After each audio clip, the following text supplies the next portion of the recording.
Well, let's focus more now on that game, shall we, between Juventus and Barcelona. Both Gab and Jules back with us. Gab, you told me not to ask you this, but is Ronaldo going to play? It was coming. He needs to test negative. Right. So will he test negative? He's based. I have no idea. I am not the god of COVID-19. Obviously, Juventus want him to play. He certainly wants to play. I'm imagining he's sitting there, stuffing a big swab up his nose every hour until he gets, the requisite number of negative tests in. Okay. It is very much touch and go, and from Juve's perspective, they expect a definitive answer on the day. Right. Let's talk about the game itself. What a great time to be playing Barcelona, Gab.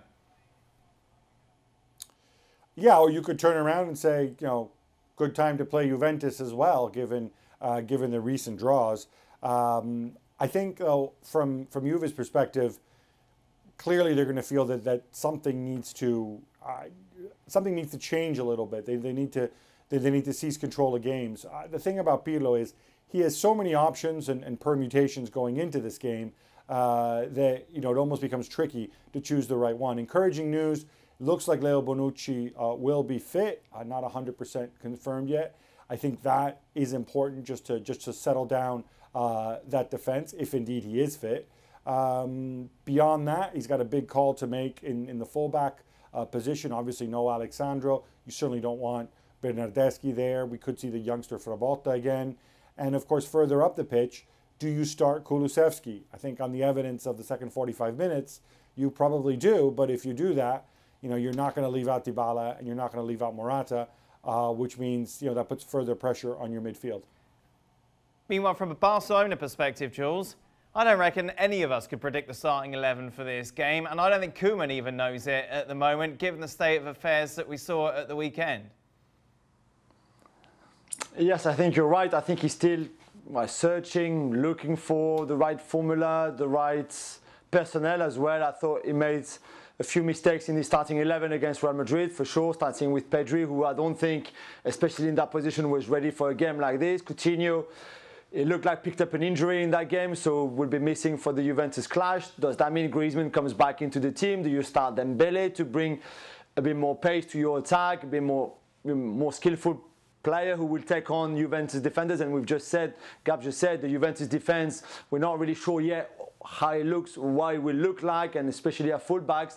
So that could be the weakness for Juventus. So do you attack those fullbacks with Dembele on one side, Ansu Fati on the side, or whoever?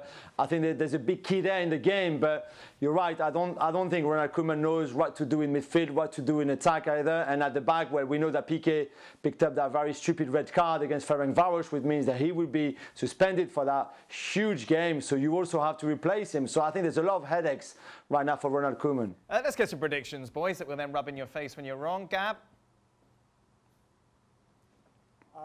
I would lean towards Juve in this one, simply because I think they have more solutions, and because I simply don't know. Funny, Jules didn't even mention Antoine Griezmann. He seems to be the forgotten man. Start crying. There. So, exactly. So I don't want to rub it in. But I do expect to see some pride in a performance out of Barcelona and out of Messi. So I'm going to go Juve 2-1. Jules?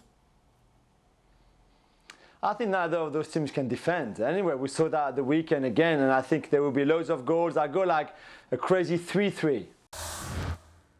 Well, thank you very much for watching ESPN on YouTube. For more sports highlights and analysis, be sure to download the ESPN app. And for live streaming, premium content, and let's not forget as well, ESPN FC 7 days a week. Subscribe to ESPN+.